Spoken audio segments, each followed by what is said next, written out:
Do you ever wonder what pets believe about God?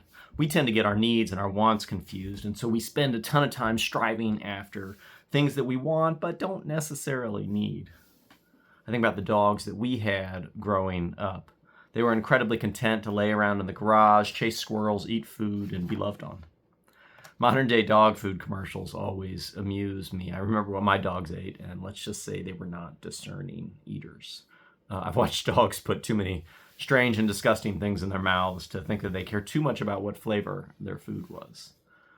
When we celebrate the blessing of pets, we think about dogs and cats and fish and birds that have been a part of our lives. I guess when it comes to cats, it's more about creatures who have considered us worthy to share part of their lives. It's a great chance to be sentimental. We tell funny stories. We share stories from the chapters of our lives. It's a great chance to remember our pets and also think about the God who made them. In the beginning of the Bible, back in the very beginning of creation, what did God make? God made the animals, and then God declared them to be good.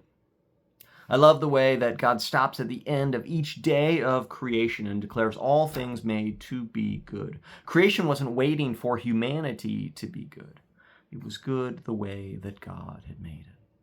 This is really reinforced at the end of Job. Job's a tough book to read. It's all about suffering, and it's chapter after chapter of people talking about how to react to suffering.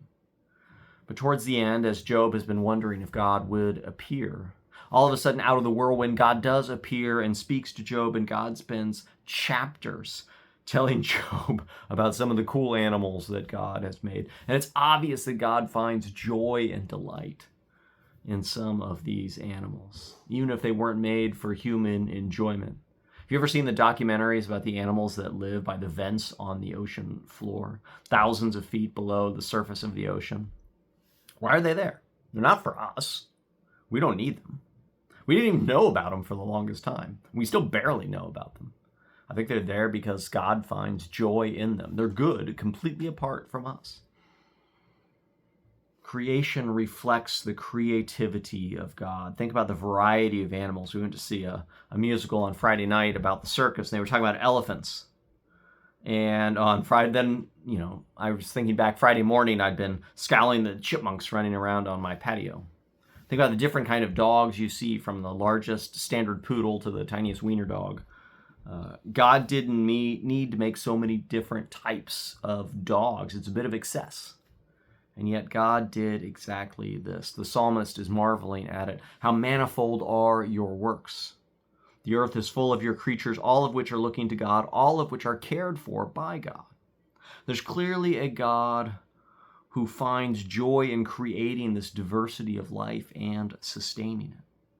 There's a group of people who believe in something called deism, where they think God is like a watchmaker who set the world spinning and then walked away to do something else. How do such people explain this wild abundance of life? Have you ever looked at some of the animals at the zoo? You stare at a kangaroo for a while. It doesn't really make any sense. It's like a rabbit crossed with an angry ostrich or something. Like, God makes all of them, and they all receive life from God, and there's this wonderful diversity in the animal kingdom. And animals don't really care about social status. Harry Truman is credited with saying that if you wanted a friend in Washington, you should get a dog. Dogs simply find it amazing that you come home at the end of the day. They're not impressed by social standing or the amount of income. If you too become a trillionaire, your dog will not care. A cat will judge you regardless, but the dog won't care. They remind us of the simplicity of love, presence, trust, joy, faithfulness. God has woven them into the fabric of creation, and these traits come out in animals. They remind us of their importance, especially when we get distracted. And Jesus is trying to teach the people in Matthew 10 that animals are meant to point to God's love. He's talking about sparrows, 2 of which were sold for a penny. They were among the cheapest birds that you could buy. They were common, they were forgettable, and yet treasured by God, cared for by their maker. The same God who rules over the galaxy cares for the cheapest birds in the market. The greatness of God, the distance between God and us, does not diminish God's care for us. Think about how different that is than us, than human society. The distance between humans often defines what kind of relationship, if any, there is. There's a long way between me and Bill Gates, and so he doesn't call very often. In large organizations, the smaller people often get forgotten by those at the top. God's kingdom doesn't work like that. Jesus is trying to teach us that none of us escape God's attention. A sparrow is not below God's concern. Therefore, what do you think that means about people? The only part of creation that is made in the image of God. That's what's different when God creates humans. How much more, Jesus is asking, does God care for you than God cares about the sparrow, which is precious because it was made by God, but not made in the image of God? Jesus says you are more valuable than many sparrows. Do you believe that? Jesus said it. It's easy to think that we don't matter. It's easy to think the world doesn't notice us. When we look at the animals that surround us, Jesus is telling you, let them be a reminder to you. The God who cares enough to sustain their lives cares infinitely more for you. Lots of us carry quiet fears, stresses around with us. We think that we don't matter. We think that we've been forgotten. We think that we're small and that our suffering goes unnoticed. Life changes, and sometimes it feels like all we can do is hold on. We're uncertain. We're afraid. Is God paying attention to me? Jesus speaks directly into that fear. And it's remarkable the way that he does this. He knows how our minds work. He's trying to give you an everyday reminder to be incredibly practical. The Bible doesn't always do this. We were talking last night at dinner about how challenging it is to read the book of Leviticus. It's chapter after chapter of minute detail on how to build a candlestick in a mobile tent 3,000 years ago. It can be tough. But here, Jesus is speaking to the 21st century American who needs a reminder that God loves them, that God cares for them, that God has not forgotten about them. He's saying, look at any animal. Watch a squirrel bounce from one tree limb to the next, or a bird soar across the sky, or a dog chasing a stick. That animal is cared for by God. And the God who made it, the God who cares for it, cares for you even more. Right? And we know, like in society, we care for our pets differently than we did 5, 10, 20 years ago. We take better care of them. God still loves them more than we do. No matter how much you love your pet, God loves it more because God made it. And Jesus is saying, and now just think about what that means for how much God loves you. Now we know that creation is not how it should be, right? The hard thing about pets is that their lives are so much shorter than our own. It's sad. It's hard.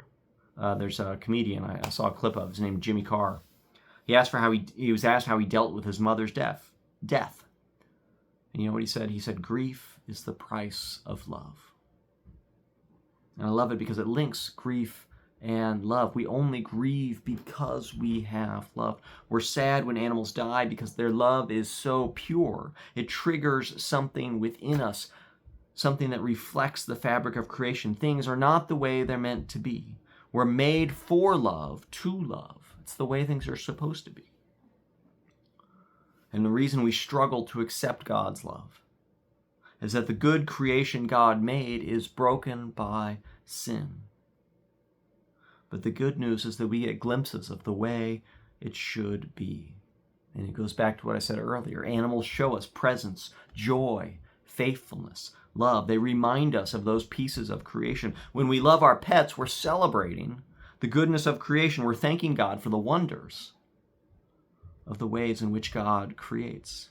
And we're also being reminded that there will be a time when all that is left is love, joy, presence, faithfulness. Those are the things that will endure. And so may each animal in your life, whether they are in your house or in the case of a cat, if you're in their house, or whether you simply see them passing by, may they be a reminder of the way that God cares for all of creation, including you. And may you rest in the reality that because God made you, that God will care for you and do everything possible to redeem you and love you this day and forevermore.